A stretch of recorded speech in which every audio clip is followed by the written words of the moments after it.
గతంలోనే వీడియో చేయడం జరిగింది దీనిపైన. ఎందుకు ఇంత ఖచ్చితంగా చెప్తున్నాను అంటే సో బీఆర్ఎస్ నాయకులు కూడా దీన్ని సీరియస్ గా తీసుకున్నారు, ఏది కూడా లైట్ తీసుకోలేదు. సో ప్రతిసారి మీరు కంపేర్ చేసి ఒక్క మాట చెప్తున్నారు, ఏంది గతంలో పార్టీ మారలేదా అనేసి.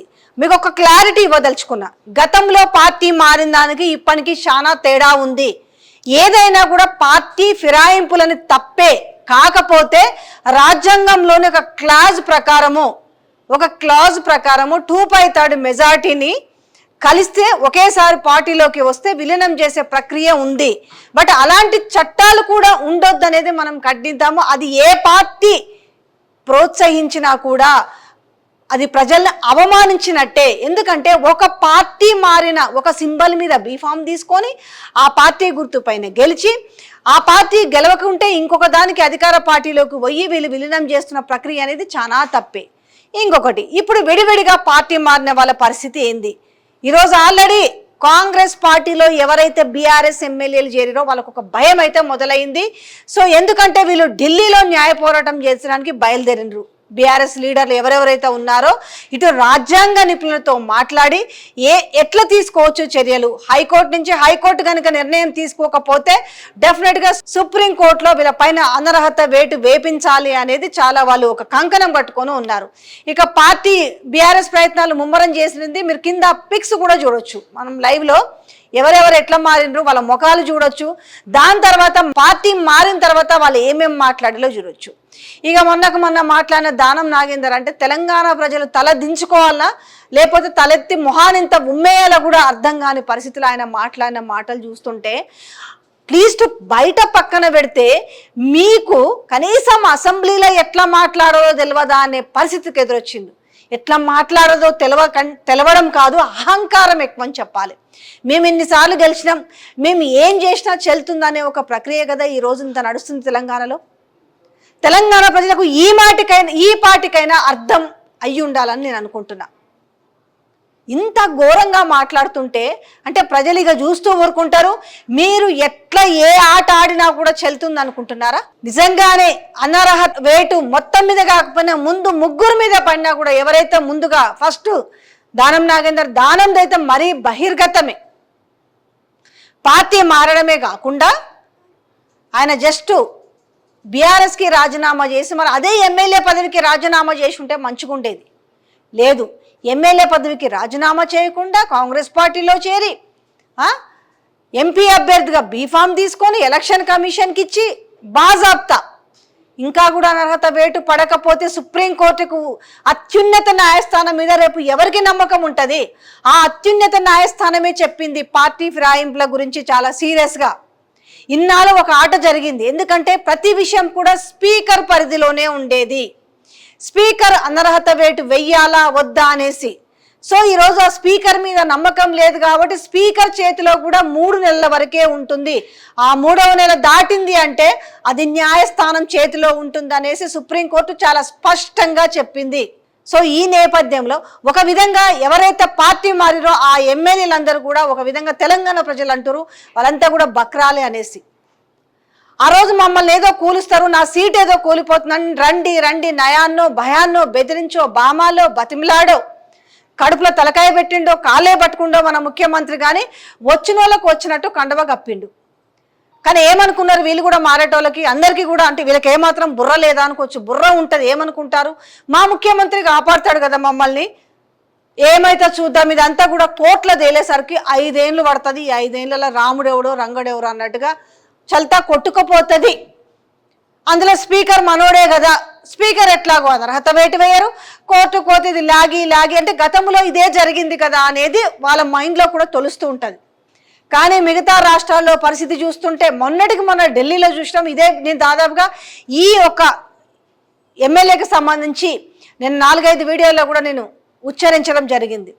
సో ఇది ఇప్పుడు ఒక భయం పట్టుకుంది.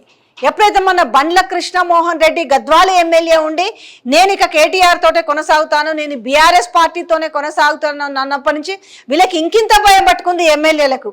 కాకపోతే ఏంది, అందుకనే ఒకవైపు ఎమ్మెల్యేలకు భయం పట్టుకుంది, మరొక వైపు ముఖ్యమంత్రికి కూడా భయం పట్టుకుంది. నేను అమెరికా పోయి వచ్చేసరికి ఏమన్నా జరుగుతుందేమో ఆ భయం ఉండబట్టే పోచారం శ్రీనివాస్ రెడ్డి ఇంట్లో 2 గంటల పాటు మంతనాలు జరిపారు. ఒక్కొక్క ఎమ్మెల్యేకు 5 నుంచి 10 నిమిషాల సమయం కేటాయించి వాళ్ళని బుజ్జగించిర్రు. మీకు ఏం కావాలో, మీరు పార్టీకి వచ్చినప్పుడు ఏ కమిట్మెంట్ అయితే ఇచ్చానో అది నేను ఫుల్ఫిల్ చేస్తాను అని చెప్పి నమ్మబలికి అమెరికా టూర్కి పోవడం జరిగింది. కానీ వాళ్ళకు ఒక డౌట్ వచ్చింది. ఒకవైపు అనర్హత వేటు, మరొక వైపున కాంగ్రెస్ బీఫామ్ మీద గెలిచిన వాళ్ళకి మాత్రమే పదవులు అన్నాడు. మరి మేము దేనికి వచ్చినాము అనేసి. సో ఎవరెవరినైతే నేను దానికి సంబంధించి చాలా ఫుల్ డీటెయిలింగ్ వీడియో కూడా చేశాను. సో ఏ ఎమ్మెల్యేకు ఎలాంటి కమిట్మెంట్ ఇచ్చారు, ప్రకాష్ గౌడ్కి అయితేంది, కడియం శ్రీహర్ అయితేంది, పోచారం శ్రీనివాస్ రెడ్డికి అయితేంది, తర్వాత జగిత్యాల సంజయ్ అయితేనేంది. సో ఇట్లా ఒక్కొక్కరికి ఒక్కొక్క కమిట్మెంట్ ఇచ్చారు. అందులో కామన్ కమిట్మెంట్ ఒకటి ఉంది, కామన్ కమిట్మెంట్. సో ఆ వీడియో చూడండి, మీకు ఆ కామన్ కమిట్మెంట్ ఏందో అర్థమవుతుంది. ఈ నేపథ్యంలో ఖచ్చితంగా ఉప ఎన్నికలు వస్తాయి, ఇదే మాటని so BRS working president KTR కూడా తెలిపిండు. ఉప ఎన్నికలు తప్పవు, ఇక సిద్ధం కండి. ఏ కాన్స్టిట్యున్సీలో ఎప్పుడు ముందైతే ఖచ్చితంగా ఖైరతాబాద్ కాన్స్టిట్యున్సీలో ఉప ఎన్నికలు అయితే తప్పవు, ఖచ్చితంగా వస్తాయి. అక్కడి నుంచి 1 by 1 కడియం ఇలాకాలు కావచ్చు, పోచారం ఇలాకాలు కావచ్చు, జగిత్యాల ఇలాకాలు కావచ్చు. ఈరోజు సంబరం ఉండొచ్చు పార్టీ మారుతున్నామనేసి, కానీ ఆ తర్వాత మళ్ళీ మీరు ప్రజల్లోకి ఈ ఉప ఎన్నికల బరిలోకి మీరు వెళ్తే గెలుస్తారా? అసలు ఒక్కరన్నా మిమ్మల్ని అక్కడ చేర్చుకునే వాళ్ళు ఉన్నారా? ఈరోజు రుణమాఫీ పేరుతోటి ఇవాళ పోయి అమెరికా వేదికల పైన బాగా చెప్తున్నాడు కదా, మేము ఏమేం చేసినామా అనేసి. 36 అవి ఇచ్చిండట, 36,000 ఉద్యోగాలు ఇచ్చినా నేను. 36,000 ఉద్యోగాలు ఇచ్చిరా, 32,000 ఉద్యోగాలు ఇచ్చినామని చెప్తారు ముఖ్యమంత్రి గారు.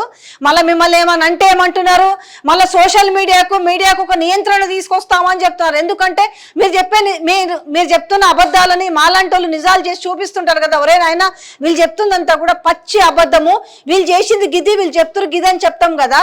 అట్లాంటివి రేపు బయటకు రాకూడదు. రేపు గవర్నమెంట్ని ఎవరిని విమర్శించకూడదు, ఎమ్మెల్యేలని విమర్శించకూడదు, మంత్రుల్ని విమర్శించకూడదు, ముఖ్యమంత్రిని విమర్శించకూడదు, నిజాల్ని బయటకు రాకూడదు. నిజాల్ని బయటకు తీసుకొచ్చే వాళ్ళు ఇప్పుడు చేతుల వేళ్ల మీద లెక్క పెట్టే విధంగా ఉన్నారు. వీళ్ళ గొంతులు కాస్త నొక్కేయచ్చు, ఎందుకంటే విడివిడిగా నొక్కేస్తే రేపు వ్యతిరేకత వస్తుంది కాబట్టి. సో మనము సోషల్ మీడియా నియంత్రణ అవసరమే, కానీ ఎట్లాంటి వాటికి నియంత్రణ అవసరము? మహిళలని మరీ గలీజ్గా చూపిస్తూ మహిళల మీద లేనిపోనివన్నీ ఇది చేసుకొని అబద్ధాలను చిత్రీకరిస్తున్న వాటిపైన సోషల్ మీడియా నియంత్రణ అవసరం. అది మాలాంటి వాళ్ళు కూడా కోరుకుంటాము. కానీ విచక్షణ లేకుండా, నిత్యమూచం తెలవకుండా అబద్ధాలని ప్రచారం చేస్తూ నిక్కచ్చిగా అబద్ధం ప్రచారం చేస్తున్న వాళ్ళ సోషల్ మీడియా పైన వేటు పడాల్సిందే, అది కూడా కోరుకుంటాం. కానీ ప్రజలు చెబుతున్న విషయాల్ని కూడా తెరపైకి చూపించకుండా మీరు నియంత్రణ చేస్తామనంటే మీ పరిపాలన ఏ విధంగా ఉందో అర్థమవుతుంది తెలంగాణ ప్రజలకి. 32,000 ఉద్యోగాలు ఇచ్చినామని ఏ ముఖం పెట్టుకొని పోయి మీరు అమెరికా వేదిక, న్యూయార్క్ వేదిక మీదుగా చెప్తున్నారు? 32,000 ఉద్యోగాలు మీరు నిజంగానే ఎగ్జామ్ డేట్ ఇచ్చిరా, నోటిఫికేషన్ ఇచ్చిరా, పరీక్ష పెట్టించిరా? ఏం చేసిరు? ఖాళీ లాస్ట్లో నియామక పత్రాలు ఇచ్చి, అందుకే ఈ సబ్జెక్ట్ చాలా మంది మాట్లాడారు. నేను అంటుంది కాదు, మనకు పెట్టిన పిల్లలు కాకుండా మంది కుట్టిన పిల్లలు మన పిల్లలు అని చెప్పుకోవడం అన్నట్టుగా ఇవాళ పోయి మీరు అమెరికా వేదిక మీదుగా నేను ఇంత గొప్ప పని చేశామని చెప్తున్నారు. ఇంకొకటి ఏం చెప్తున్నారు మీరు? 1,50,000 లోపు రుణమాఫీ చేసినామని చెప్తున్నారు. ఎంతమంది ఉన్నారు అనుకుంటున్నారు మీరు? 1,00,000 లోపు వాళ్ళే ఎంతమంది ఉన్నారు? 1,00,000 లోపు వాళ్ళే లెక్క చెప్పమంటారా? కనీసం మీరు మీ మంత్రులు కానీ ఎవరన్నా కూడా మేము ఇంతమందికి 1,50,000 లోపు రుణమాఫీ చేసినామని ఒక డేటాని మీరు ఇచ్చిరా ఇంతవరకు? అర్హులు ఎంతో మంది దూరమైరు దానికి. 1,00,000 లోపు రుణాలు మీరు ఎంతమందికి ఇచ్చారు ఒకసారి చెప్పండి. ఈ వీడియోలు చూస్తున్న వాళ్ళ కమెంట్ 1,00,000 లోపు వాళ్ళు మీరు ఇచ్చింది ఎంతమందికి తెలుసా? 1,00,000, 1,50,000, 1,50,000. సో 1,50,000 లోపు మీరు ఇచ్చింది ఎంతమంది తెలుసా? కేవలం 16 లక్షల మందికి మాత్రమే ఇచ్చిర్రు. తెలంగాణ ప్రజలారా, తెలంగాణ రైతన్నలారా, తెలంగాణ విద్యార్థులారా, ప్రతి ఒక్కరికి ఇది సంబంధించిన సబ్జెక్టే. ఈ ప్రభుత్వం చేసింది ఎంతయ్యా అనంటే జస్ట్ 16 లక్షల మందికి మాత్రమే చేసిరు. అవసరం ఎంతమందికి ఉందనుకుంటున్నారు? 45 లక్షల మంది ఉన్నారు.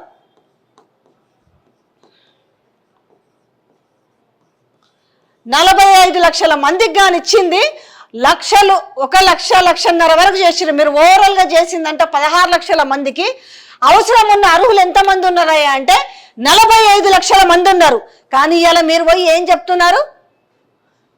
ప్రపంచ వేదికల మీదకి ఎక్కేసి మీ గొప్పతనాన్ని చాటుకుంటున్నారే, చాటండి. కానీ మీరు చేసింది చాటండి. 32,000 ఉద్యోగాలు ఇచ్చినాం, మేము 2 లక్షల రుణమాఫీ చేసినామని చెప్తున్నారే, కొంచెం ఏకకాలంలో చేస్తామని చెప్పారు. నిజంగా మీకు తెలంగాణ ప్రజలకు చిత్తశుద్ధితోటి నిజంగా మీరు రుణమాఫీ చేయాలనుకుంటే మీరు మీకు కావాల్సిన అమౌంట్ ఎంత? 49,000 కోట్లు అవసరం. పోనీ ఆ 31,000 కోట్ల అని లెక్కలు తేల్చారు కదా, ఆ 31,000 కోట్లు నిజంగా మీరు ఇస్తున్నారా? అడిగితే మీరు సోషల్ మీడియాని నొక్కాలి అనేసి. కానీ ఇంతకుముందు మాట్లాడిన వాళ్ళు ఎట్లా మాట్లాడుతుండే? అయ్యా లేదెందుకో నియంత్రణ, ఇష్టం వచ్చినట్టుగా నిక్ నేములు పెట్టి ఆడలనైతే గలీజ్గా మాట్లాడి అయ్యా నియంత్రణ లేదు కానీ ఇవాళ నియంత్రణ తీసుకొస్తారా? ఎవరు గొంతు ఆపుతారు మీరు? రేపు బై ఎలక్షన్స్ వస్తే బరాబర్ బై ఎలక్షన్స్ వస్తాయి, రాసి పెట్టుకోండి. ఏ ముఖం పెట్టుకొని ప్రజల్లోకి వెళ్తారు, ఏం చేసిరని ప్రజల్లోకి వెళ్తారు. మాట్లాడుతారు తెలంగాణ ప్రజలట ఆనందంగా ఉన్నారని చెప్తారు. ఏ రకంగా ఆనందంగా ఉన్నారు? మీరు ఇచ్చిన 4,000 పెన్షన్తో ఉందా, లేకపోతే మీరు దివ్యాంగులకు 6,000 రూపాయల పెన్షన్ ఇచ్చిరని ఆనందంగా ఉన్నారా? మీరు మహిళలకు 2,500 ఇస్తామని చెప్పారు, దాంతో ఆనందంగా ఉన్నారా?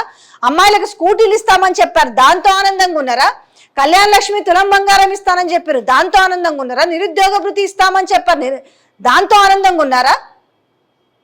తప్పులు చేసినాం కాబట్టి మమ్మల్ని ప్రతిపక్షంలో గుసబెట్టిరు, మీరైనా మంచిగా చేయండి అనేసి అసెంబ్లీలో చెప్పింది.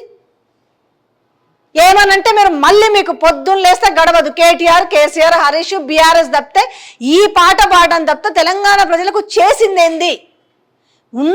ఉన్న పెన్షన్ ఇవ్వడానికే మీకు ఇదైపోయి. ఎక్కడ రైతు భరోసా?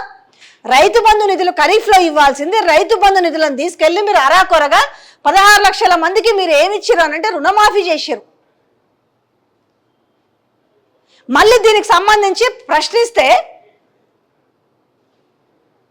ఎట్లాంటి వాళ్ళ మీద చర్య తీసుకోవాలి? ఒక మహిళ మీద దొంగతనం చేసిరు అనేసి ఆమె చేసిందో లేదో మీరు ప్రూవ్ చేయకుండా కన్న కొడుకు ముందల బట్టలిప్పించి మీరు 3rd డిగ్రీ ప్రయోగిస్తే సిగ్గు లేదు కొంచెమన్నా? అంటే ఇది ఎవరి రాజ్యం? పోలీసుల రాజ్యమా? ఎవరి రాజ్యం? ఇన్ని అరాచకాలు చేస్తుంటే ఎవరు చేసినా, ఏ ప్రభుత్వంలో చేసినా ఇది తప్పే.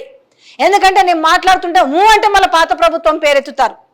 ఆ ప్రభుత్వమైనా ఈ ప్రభుత్వమైనా రేపు రాబోయే ప్రభుత్వాలైనా కూడా తప్పే అని మాట్లాడతాం.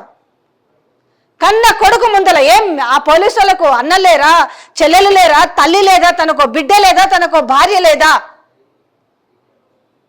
నువ్వు అమెరికాలో ఉండి కంటి తుడుపు చర్యగా ఇది ఎంక్వైరీ చేపిస్తాను అని మాట్లాడతాం. మీ ఇంట్లో వాళ్ళకి జరుగుతాయి ఇవన్నీ. ఇలాంటివి బయటకు ఏ మీడియా చూపించింది చెప్పు? ఒక సోషల్ మీడియా ద్వారా వెలుగులోకి రావడం తప్పితే ఏ మీడియానా ఆ షాద్ నగర్ ఘటన చూపించిందా? అంత ఘోరంగా బట్టలు ఇప్పించి కన్న కొడుకు ముందు కొట్టి మీరు ఈరోజు ఆమె ఆసుపత్రులు పాలైతే ఏ మీడియా చూపించింది? ఏ సీతక గిరిజన బిడ్డ అని చెప్తుంది, అంటే ఒంటి కాలు మీద లేస్తుంది, ఎందుకో మాట్లాడదు. మహిళ కొండా సురేఖ ఎందుకో మాట్లాడదు. ఎక్కడ పోయిర్రు? ఉమెన్ కమిషన్ ఎక్కడ పోయింది? 13 ఏళ్ల పిల్లకి గంజాయి 10 మంది కలిపి గంజాయి దాగి ఆ పిల్లని రేప్ చేస్తే ఆ పిల్ల ప్రెగ్నెంట్ అయితే 5 నెలల కడుపు తీపిచ్చనిక. ఇవి వాస్తవాలు. ఎందుకంటే ఇవన్నీ ఆవేదనతో చెప్తున్న మాటలు. కోర్టుకు పోయి పర్మిషన్ తీసుకొచ్చి ఆ పిల్లకు అబార్షన్ చేయించారు. నేను డ్రగ్స్ లేకుండా చేస్తా, నేను గంజాయి లేకుండా, కంటైనరే పట్టుబడ్డది, గంజాయి కంటైనరే పట్టుబడ్డది. అంటే పైకి మాత్రం మీరు అంటారు కదా ఆయన ప్రజలు పిచ్చోళ్ళు, ప్రజల్ని ఈజీగా మోసం చేయొచ్చు, ఇట్లా మోసం చేస్తున్నారు కదా, ప్రజల్ని ఈజీగా మోసం చేయొచ్చు. అంత దమ్మున్నోళ్ళైతే ఊగా మాట్లాడుతున్నారు కదా, విలీనం చేసి చూపించాల్సి ఉంటుంది. ఒక్కొక్కరిని తీసుకుపోయి ఇలా వాళ్ళకి ఎట్లుంది బాధ? అన్నకు అపాయింట్మెంట్ చేస్తలేడు, రెండోది అర్హత వేటు పడుతుందేమో, బయటికి పోతే మళ్ళీ గెలవలేము. అసలు ఎవరన్నా మీరు బయటికి పోతారా? ఇందాక ఎవరో హుస్నాబాద్ నుంచి కాల్ చేసి మాట్లాడుతున్నారు. హుస్నాబాద్ నుంచి ఆడేదో గవర్నమెంట్ ల్యాండ్ ఉందట, మనిషికి 2 గుంటలు లెక్కనట అది కబ్జా చేసిరట. ఏమన్నా చెప్తానట, మంత్రి పొన్నం ప్రభాకర్ పేరు చెప్తున్నట. నేను మాట్లాడతా, పొన్నం గారికి కూడా ఫోన్ చేసి మంత్రి గారికి నేను మాట్లాడతాను. గిట్లా ఉందే వారం. ఇంతకు ముందే ఈ లైవ్లోకి వచ్చే ముందే ఆ హుస్నాబాద్ నుంచి వాళ్ళు కాల్ చేసిరు. మార్పు గత ప్రభుత్వం కంటే మంచిగా చేస్తారేమో, మంచిగా ఉద్యోగాలు ఇస్తారేమో, ఇంకా మంచిగా రైతులను ఆదుకుంటారేమో, ఇంకా మంచిగా పెన్షన్లు ఇస్తారేమో, ఇంకా మంచిగా విద్యా వైద్యం బాగుంటుందేమో అని మార్పు కోరుకుంటే మంచిని పక్కన పెడితే అరాచకం చేసుకుంటా ఇంత ఘోరమైన అరాచకమా? మీరు జర్నలిస్టులను కొట్టుకుంటూ తీసుకోబోతారు, మహిళల్ని అది అబద్ధమో నిజమో కాదో రుజువు చేసి మీరు కోర్టుకు పంపించాల్సింది పోయి ఇష్టం వచ్చినట్టు కొడుకు ముందు బట్టలు ఇప్పించి కొడతారు. ఏం భయం ఉంది ప్రభుత్వం అంటే పోలీసులకి? మళ్ళీ మంత్రులు ఎక్కడ? అన్నిటికీ నేనే మంత్రిని అంటే హోంమంత్రిగా కూడా నువ్వే సమాధానం చెప్తున్నావా? ఓ హోంశాఖకు ఒక హోంశాఖ మంత్రి లేడు, ఓ విద్యాశాఖకు విద్యాశాఖ మంత్రి లేడు.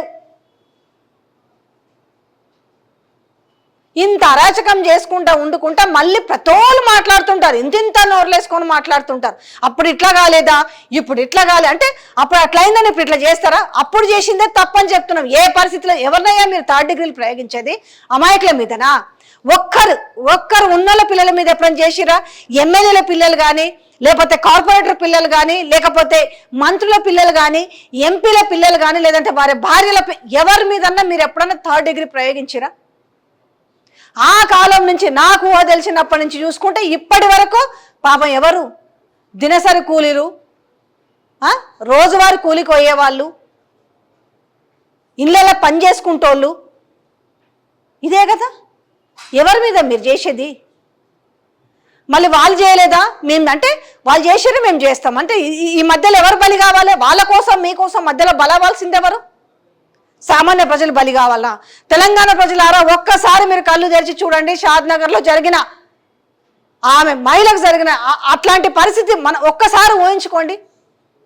ఒక్కసారి తెలంగాణ సమాజం ఒక్కసారి ఊహించుకోండి, ఒళ్ళు గగ్గురు పొడుస్తుంది. ఒక బిడ్డ ముందు, కన్న బిడ్డ ముందు మీరు ఎవరిని మహిళా కానిస్టేబుల్ కూడా కాదు, మీరు మగజాతంతా ముందలుండి మీరు బట్టలు ఇప్పించి ఆమె చీరతో ఇప్పించి మీరు 3rd డిగ్రీ కొడతారా? ఏం దేశం ముంచుకుపోయిందా? మీ మంత్రులు చెప్తారు కదా, ఏమి ఓ 2 రోజులు ఆగలేరు, దాన్ని 10 రోజుల దాకా నానబెట్టి తన్ని మీరు బయటికి పంపించి సాగు బతుకుల్లో కొడుకుతోటే మళ్ళీ జెండు బాంబు తెచ్చి పూపిస్తారు. మీరు ఇంత దాష్టికమా? ఇక పాలమూరు నుంచి ఒక ఎమ్మెల్యే మాట్లాడతాడు, ఏమవుతుందంట కరెంట్ అర్ధగంట పోతే ఏమవుతుందంట, ఏమవుతుంది అర్ధగంట పోతే లెక్కేసుకో. ఎన్ని హాస్పిటల్లో ఏం జరుగుతుంది, ఐసీయూలో ఉన్న పేషెంట్ల పరిస్థితి ఎట్లా ఉంటుంది, గవర్నమెంట్ హాస్పిటల్ ఎన్ని జనరేటర్లు పనిచేస్తున్నాయి? అర్ధగంట సేపు మీరు ఉంటారా? మీ కార్యాలయం లేకుండా, ఏసీలు లేకుండా, మీ ఇంట్లో అర్ధగంట లేకుండా మీరు ఉంటున్నారంటే మీకు ప్రజలంటే ఇంత చులకన. రెండోది, ఏం పెన్షన్లు అంటే 1 నెల 2 నెలలు రాకపోతే ఏందంట? ఇట్లా ఉంది అంటే ప్రజలంటే మీకు ఏమాత్రం ఇంకా ఇట్లాంటి పరిస్థితులలో మీరు చేసే దాష్టికాలకు ఉప ఎన్నికలు వస్తే బరాబరు ఏడ ముఖాలు పెట్టుకుంటారో, ఎంతమందిని గెలిపించుకుంటారో చూడండి. ఒక ఎమ్మెల్యే నేను ఆడ ఉండలేని బాబా అని మళ్ళీ తన బీఆర్ఎస్ పార్టీకి వస్తే మళ్ళీ పోతే కాళ్ళ ఏర్ల పట్టుకొని కార్లు ఎక్కించుకొని తీసుకుపోయి ముఖ్యమంత్రి ఇంట్లో కూర్చోబెడతారు. అట్లా పోక ఎందుకనంటే వీళ్ళకి ఎక్కడ తోస్తలేదు, వశపడతలేదు వీళ్ళకి. బరాబరు ఇప్పుడున్న నేను న్యాయస్థానాల గురించే మాట్లాడుతున్నా, న్యాయస్థానాల మీద ఉన్న నమ్మకంతో మాట్లాడుతున్నా, సుప్రీంకోర్టు తీసుకొచ్చిన చట్టం గురించే మాట్లాడుతున్నా. ఇట్లాంటి ఎమ్మెల్యేలు అవసరమా? దానం లాంటి ఎమ్మెల్యేలు సొసైటీకి అవసరమా? అసలు ఎవరేమన్నారని ఆయన చెప్తుండు కదా, వాళ్ళు ఎంత నీచంగా మాట్లాడిరు. నేను మాట్లాడింది మాత్రమే బయటకు వచ్చిందని అంటే అందులో ఎంతమంది ఉంటారు శాసనసభలో? అందరు ఎమ్మెల్యేలు వాయిస్ రికార్డ్ చేయండి ఒకసారి. వాళ్ళు మాట్లాడిన మాట ఏంటో తెలుసా? దానంని ఆయనకు ఎందుకు మైక్ ఇస్తున్నారు, ఆయన ఎవరి దగ్గర కూర్చుంటాడు, వచ్చి ఏ సీట్లో కూర్చొని మాట్లాడతాడో మాట్లాడమని అడిగిండు. అక్కడికి ఈయనకి ఏంది పౌరుషం రేషం పుట్టుకొచ్చింది, మీరు ఎవర్రా నన్ను అడిగేదనేసి. అదే భాషన అంటే మీరు బయట ఎట్లుంటారు? ఇంకా మీరు రౌడీయిజం అంతా అసెంబ్లీలోనే చూపిస్తుంటే ఇంకా బయట ఎట్లుంటారు? ఎవరు జాగిరని మీరు తిరగనియరు. మీ ఏ జాగిర్ ఇట్లనే మాట్లాడాల్సి వస్తుంది. తెలంగాణ ప్రజలు ఇట్లనే మాట్లాడుతున్నారు. ఎవరిది తెలంగాణ? కొట్లాడి తెచ్చుకున్న తెలంగాణ, సకల జనులు పోరాటం చేసి తెచ్చుకున్న తెలంగాణ మీ ఏ జాగిరా అన్నట్టుగా మేము తిరగనీయము, నీ అంతు చూస్తాము, మీడియా వాళ్ళే బెదిరిస్తారు. మీరు ప్రశ్నించే వాళ్ళని బెదిరిస్తారు. ఎవరిని మీరు బెదిరించండి. ఇక సోషల్ మీడియాని నొక్కుతారు. ఎందుకు నొక్కుతారు? మాలాంటి వాళ్ళు మాట్లాడుతున్నాం కదా, రేపు నిజాలు బయటకు వస్తాయి కదా. ఇంకెన్నో ఉన్నాయి రావాల్సినవి, ఒకటి కాదు.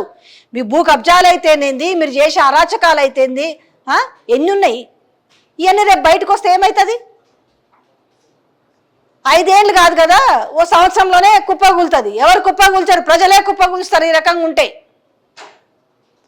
లోకల్ బాడీ ఎలక్షన్లో గెలుస్తారు. ఎట్లా గెలుస్తారు? బెదిరించుకొని గెలవాల్సిందే తప్ప నిజంగానే కాంగ్రెస్ పార్టీ చేసిన ఏ ఒక్క డెవలప్మెంట్ మీద ఓటేస్తారు? మీరు ఎవరిని, ఏ ప్రజల్ని మీరు హక్కున చేర్చుకున్నారని మీకు ఓటేస్తారు?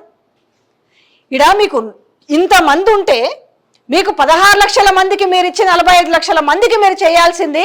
సో వాళ్ళకు టోల్ ఫ్రీ నెంబర్ కూడా పెట్టారు, నేను నెక్స్ట్ వీడియోలో చెప్తాను. సో దీంట్లో కూడా మీకు డిస్ప్లే చేస్తాను, ఆగండి. లోన్ ఎవరికైతే ఈ 1 లక్ష లోపు రుణమాఫీ కాలేదో సో వాళ్ళంటే ఈ టోల్ ఫ్రీ నెంబర్కి అయితే కాల్ చేయండి. సో మాజీ వ్యవసాయ శాఖ మంత్రి సో టోల్ ఫ్రీ నెంబర్ని విడుదల చేశారు. 837485261 సో ఎంత? 8374852619. సో ఈ టోల్ ఫ్రీ నెంబర్కి అయితే ఫోన్ చేయండి. సో వాళ్ళు ఇక్కడ ఈరోజు వ్యవసాయ శాఖ మంత్రి ఈరోజు తెలంగాణ భవన్లో ఈ నెంబర్ని, టోల్ ఫ్రీ నెంబర్ని రిలీజ్ చేయడం జరిగింది. ఎవరికైతే మీరు అర్హులై ఉండి మీకు ఎందుకు రాలేదు అనేది సో మీరు కాల్ చేయండి. ఎందుకనంటే ఎంతమంది దూరమైనారు సో ఈ లోన్కి అనేది అర్థమవుతుంది. అంటే ఎంత, మళ్ళీ చెప్తున్నాను, అయ్యింది 16 లక్షల మందికి.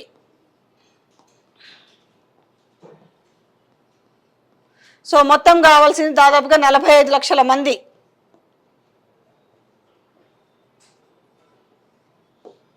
ప్రపంచ వేదికల పైన వెళ్ళి తెలంగాణ ప్రజలు చూడరా మీరు చెప్తుంటే? అంటే తెలంగాణలతోటి అమెరికా వాళ్ళకు ఇక్కడ ఉన్న వాళ్ళకి సత్సంబంధాలు లేవా?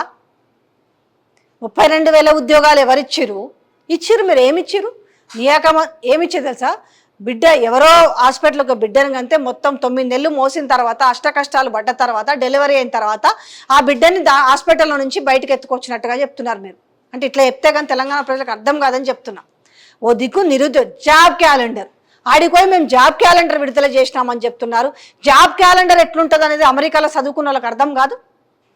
జాబ్ క్యాలెండర్లా ఎన్ని ఖాళీలు అవుతున్నాయి, ఎన్ని నింపుతున్నామో, ఒక సంవత్సరం ఇచ్చిరే, ఈ సంవత్సరం నుంచి ఈ సంవత్సరం వరకు ఈ నెలలో ఎన్ని ఖాళీలు అవుతున్నాయి, మేము ఎన్ని పోస్టులు ఇస్తున్నాము, ఎన్ని పోస్టులు పెంచుతున్నాము. సో ఇవేవి చెప్పకుండా పచ్చి అబద్ధాలు పోయి మీరు ప్రపంచ వేదిక పైన మీరు మాట్లాడుతున్నారు. ఇలా పోయి ఆమెకు ఎవరో మహిళకి ఈరోజు 3rd డిగ్రీ ప్రయోగిస్తే మీరు ఆడి నుంచి ఏమంటారు? మీరు కన్నీళ్ళు గారుస్తున్నారా? కన్నీళ్ళు కాదు, కంటి తుడుపు చర్య కూడా అనం. ఏదో మాట అనేద్దాం అయిపోతుంది మనకు చెడ్డ పేరు రాకుండా అనేసి. ఎంత నిర్లక్ష్యమైంది తెలంగాణ ప్రజలంటే. ఒకటి గుర్తుపెట్టుకోండి, మళ్ళీ తెలంగాణ ప్రజలకే నేను చెప్తున్నది, వీళ్ళు ఏ రకంగా మీడియా గొంతు నొక్కినా, ఏ రకంగా సోషల్ మీడియా గొంతు నొక్కినా, ఏదో దారిన ఏదో రకంగా వాళ్ళు చేసే అరాచకాలు అనేవి మీకు తెలుస్తూ ఉంటాయి. నిజాలంటివి అబద్ధం ఏంటి అనేది వాళ్ళు మస్తు ప్రయోగం చేస్తారు. ఇంకొకటి కూడా వాళ్ళు మళ్ళీ ఒక టీం ఉందించుకున్నారట. మళ్ళీ వీళ్ళు చేసినా మేము అన్ని గొప్పగా అంటే విడతలుగా ప్రచారం చేసుకుంటారు తెలుసా. ఒక్కొక్కసారి 1 లక్ష రూపాయల రుణమాఫీకి పెద్ద ప్రచారం, రుణమాఫీ చేస్తామనేది పెద్ద ప్రచారం, ఇదిగో ఈ డేట్న ప్రెస్ మీట్ అని పెద్ద ప్రచారం, 1.5 లక్షల రూపాయలు రుణమాఫీ చేస్తున్నామని అదొక పెద్ద ప్రచారం. ఇంత తెలివిగా అయితే నిజంగా ప్రచారం చేసుకుంటున్న వాళ్ళైతే అది కాంగ్రెస్ పార్టీనే. ఇంత తెలివి కల్లోలు అంటే అంత తెలివి చూపిస్తారు. ఈ తెలివి ఇంకా చాలదన్నట్టు, అంటే ఈ అతిక తెలివి చాలదన్నట్టు ఇంకా మళ్ళీ టీం ఉందించుకుంటున్నారట. సునీల్ కనుగోలు ఆధ్వర్యంలో ఇంకా గెలిచినాం కదా అయిపోయిందని కాకుండా మళ్ళీ లోకల్ బాడీ ఎలక్షన్స్ ఉన్నాయి కదా, పాపం మళ్ళీ ప్రజలను ఎత్తిన పెద్ద బండ పెట్టాలి కదా, మళ్ళీ నమ్మించాలి కదా. ఈ మోతబరి ఇప్పుడు రేపు అమెరికా పోయి వచ్చిన దాకా రుణమాఫీ కాదట, నేను వచ్చినాక అందరికీ చేస్తా. ఏం నువ్వు రాకుండా మంత్రులు లేరా? ఉప ముఖ్యమంత్రి లేడా? ఉత్తమ్ కుమార్ రెడ్డి మంత్రి లేడా? శ్రీనివాస్ రెడ్డి మంత్రి లేడా? పొన్నం ప్రభాకర్ మంత్రి లేడా? కొండా సురేఖ మంత్రి లేదా? సీతక్క మంత్రి లేడా? వీళ్ళందరూ ఏమైనా ఉన్నారు కదా, వాళ్ళు చెయ్యరా? ఈయన అమెరికా నుంచి వచ్చిన తర్వాతనే మళ్ళీ పైసలు పడతాయంట. అంటే ఎట్లా చెప్పినా మనం నమ్ముతున్నాం. ఏం చేసినా కూడా అదే గతం చిన్నప్పుడు వింటుంటే ఎట్లుంటుండే ఈడ అప్పుడు రజాకార్ల పాలన ఎట్లుంటుండే ఏం కథ అనేది వింటుంటే కదా గదే మళ్ళీ కనబడుతుంది. నోరు తెరిస్తే తంతాం, నోరు తెరిస్తే ఈడ్చుకుపోతాం, నోరు తెరిస్తే బొక్కలు ఎరగొడతాం, ఇదే కదా. లేకపోతే నోరు తెరిస్తే జైలు వేస్తాం. అంటే జైలు వేసుడు అనేది వాళ్ళకు కొత్త సబ్జెక్టుగా, జైలు వేస్తే మళ్ళీ వీళ్ళు షైన్ అవుతారేమో కదా. ఎందుకంటే ఆయన జైలుకు పోయే కదా సీఎం అయిండు, మళ్ళీ వాళ్ళ గురువు కదా జైలుకు పోయే కదా సీఎం అయిండు. అమ్మ రేపు ఎప్పటికైనా ఇది ముప్పే, జైలుకు కాదు పంపించాల్సింది, ఏకంగా సోషల్ మీడియా గొంతు నొక్కాల. దానికి సంబంధించి మరి బిల్ తీసుకొచ్చారు. మరి రేపు ఏం చేస్తారో చూద్దాం. ఎట్లా తీసుకొచ్చినా కూడా నిజమైతే దాగదు కదా. ఏమంటే చూడు ఎంతసేపు అరచేతిలో పెట్టి నిప్పును దాస్తారు అన్నట్టుగా పట్టుకుంటారు, కాలుతుంది. మీకు కూడా గంతే. ప్రభుత్వం గురించి ఒక్క మాట చెడ్డగా మాట్లాడొద్దట, ఎమ్మెల్యేల గురించి వాళ్ళు చేసే ఇసుక మాఫియాలు మాట్లాడొద్దు, భూదందాలు మాట్లాడొద్దు, ఏమీ మాట్లాడొద్దట, మంత్రులు చేసేది మాట్లాడొద్దట, సీఎం చేసేది మాట్లాడొద్దట, ప్రభుత్వం ఏం నిర్ణయం తీసుకున్నా కూడా పొగడాలట. చూద్దాం, రేపు తెలుస్తుంది కదా ఉప ఎన్నికల్లో ఏం జరుగుతుంది అనేది. Thank you.